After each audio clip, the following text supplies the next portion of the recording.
नमस्कार दोस्तों, मैं आरव चौधरी स्वागत करता हूं आपका यूपी की ताज़ा खबरों में। दोस्तों, मैं लाया हूं उत्तर प्रदेश की 10 मुख्य व काम की बड़ी खबरें। इसी के साथ चलिए दोस्तों नज़र डालते हैं आज की ताज़ा खबरों पर। पहली अच्छी खबर है दोस्तों, फैमिली आईडी एक परिवार एक पहचान को लेकर सीएम योगी ने की बैठक। सीएम योगी आदित्यनाथ ने फैमिली आईडी एक परिवार एक पहचान को लेकर अधिकारियों के साथ बैठक की। इस दौरान उन्होंने इस योजना का लाभ सभी परिवारों को उपलब्ध कराए जाने के संबंध में अधिकारियों को दिशा निर्देश दिए। इस आईडी के तहत राज्य की परिवार इकाइयों का एक लाइव व्यापक डेटाबेस स्थापित होगा। इस डेटाबेस के जरिए हर एक परिवार की जानकारी सरकार इकट्ठा करके हर परिवार के कम से कम एक सदस्य को रोजगार मुहैया कराएगी। चलिए दोस्तों, अखिलेश यादव बोले बीजेपी का नारा जहां धंधा वहां चंदा। यूपी में इन दिनों भीषण गर्मी का सितम जारी है। इस पर सपा मुखिया अखिलेश यादव ने बीजेपी पर तंज कसा है। उन्होंने एक्स पर लिखा, अगर बीजेपी सरकार ने फाइलों की जगह जमीन में पेड़ लगाए होते तो शायद भीषण गर्मी से जनता का कुछ बचाव हो सकता था। पता करना पड़ेगा कि जहां से पेड़ की सप्लाई हुई बीजेपी ने क्या वहां से भी चुनावी चंदा लिया है। बीजेपी का नारा जहां धंधा वहां चंदा।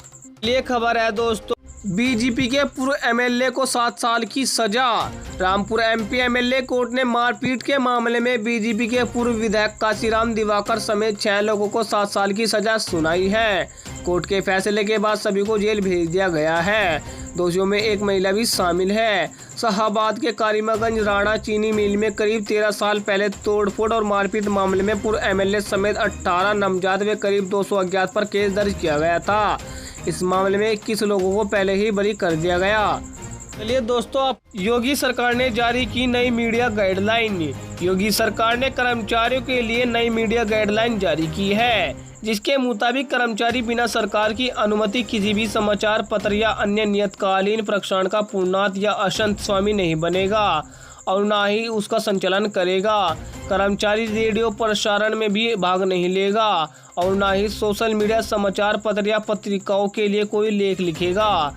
हालांकि साहित्य, कलात्मक या वैज्ञानिक लेख के लिए उसे छूट होगी। चलिए खबर है दोस्तों, राहुल गांधी बोले मानसिक रूप से ढह गए हैं पीएम मोदी। राहुल गांधी ने कहा पीएम कमजोर है इसलिए सरकार नीट पर चुप है। वह अपनी सरकार और स्पीकर के चुनाव के लिए परेशान है। वह साइकोलॉजिकल ढह गए हैं। उन्हें ऐसी सरकार चलाने के लिए संघर्ष करना पड़ेगा। मोदी जी का सरकार चलाने का विचार लोगों में डर पैदा करना है। अगर वाजपेयी जी या मनमोहन जी होते तो शायद बच पाते, क्योंकि उनमें विनम्रता, सम्मान और मेल मिलाप था। लेकिन नरेंद्र मोदी इन सब में विश्वास नहीं करते।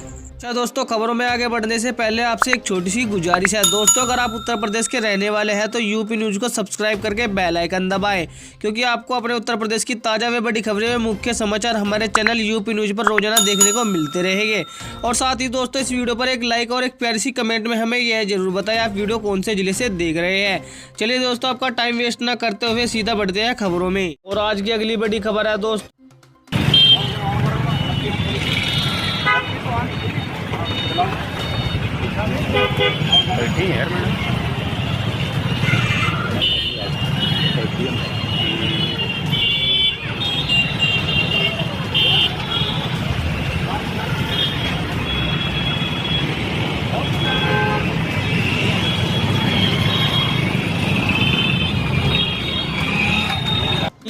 आप यूपी के बाराबंकी में आईएएस की गाड़ी बीच बाजार में रोककर पुलिस ने उतार दी बत्ती। बाराबंकी में आईएएस ऑफिसर दिव्या सिंह गाड़ी बीच बाजार में रोककर पुलिस ने बत्ती और हूटर उतरवा दिया। पुलिस जब गाड़ी की बत्ती उतार रही थी तब उसमें बैठी आईएएस मधुमिता सिंह ने ज्वाइंट मजिस्ट्रेट बाराबंकी के रूप में अपना परिचय दिया, लेकिन पुलिस ने अनसुना कर दिया। घटना की जानकारी जब जिला अधिकारी को मिली तो उन्होंने नाराजगी जताई। एसपी ने फौरन ही बत्ती उतारने वाले पुलिस अफसरों को लाइन में हाजिर कर दिया। ये दोस्तों, का डर, सरकार का डर। अब हुआ क्या? अब देश में कोई उनसे डरता ही नहीं। चलिए दोस्तों, राहुल गांधी बोले 56 इंची छाती 30 से 32 हो गई है। राहुल गांधी ने कहा, पहले सीना 56 इंच का था, अब मैं नंबर तो नहीं बता सकता, लेकिन 30 से 32 इंच हो गया है। उनका काम करने का तरीका लोगों को डराना है। मुझे नहीं पता कि आपने देखा या नहीं, लेकिन वाराणसी में किसी ने उन्हें चप्पल से मारा। अब डर खत्म हो गया है। उनकी पार्टी में भी समस्या है। मोदी की अवधारणा को विपक्ष ने ध्वस्त कर दिया है। बहुत मजबूत विपक्ष है, इसलिए ये बहुत दिलचस्प समय है। ये खबर है दोस्तों।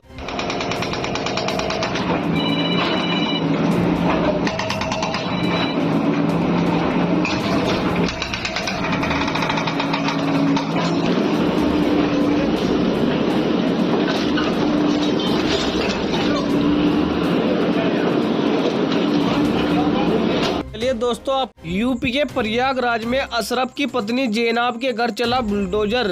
प्रयागराज में माफिया अतीक अहमद के भाई अशरफ की पत्नी फातिमा जैनब के घर को बुलडोजर से गिरा दिया गया है। पुलिस ने आसपास बैरिकेडिंग कर दी है। कार्रवाई के वक्त पुलिस ड्रोन से पूरे इलाके की निगरानी कर रही थी।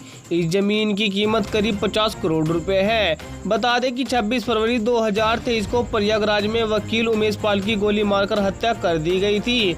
तब से अशरफ की पत्नी जैनब फरार है। चलिए दोस्तों, राहुल गांधी बोले, इन 3 कारणों से मिल रहा एनडीए में फूट की खबरों का बल। राहुल गांधी ने कहा कि एनडीए में असंतोष है और जल्द मोदी सरकार गिर जाएगी। कई नेता उनके संपर्क में हैं। इस बीच लोस स्पीकर को लेकर हुई बैठक में टीडीपी के प्रतिनिधि राम मोहन नायडू नहीं पहुंचे। इधर महाराष्ट्र में शिवसेना, शिंदे और बीजेपी के बीच पोस्टर वार छिड़ गई है। इन सभी खबरों से एनडीए में फूट और तकरार की खबरों को बल मिल रहा है। ऐसे में विपक्ष दावा कर रहा है कि एनडीए में खेला हो चुका है और अब मोदी सरकार गई। चलिए खबर है दोस्तों, अजय राय बोले, राहुल गांधी ने पीएम पद का ऑफर ठुकराया। यूपी कांग्रेस अध्यक्ष अजय राय ने कहा कि राहुल गांधी जनता के नेता है। उन्हें बहुत पहले मनमोहन सिंह ने प्रधानमंत्री बनने का प्रस्ताव दिया था, लेकिन उन्होंने इसे ठुकरा दिया था। राहुल गांधी जनता के मुद्दों पर काम कर रहे हैं। उन्हें किसी पद की लालसा नहीं है। सभी कांग्रेस कार्यकर्ता राहुल गांधी को अपना नेता और मार्गदर्शक मानते हैं।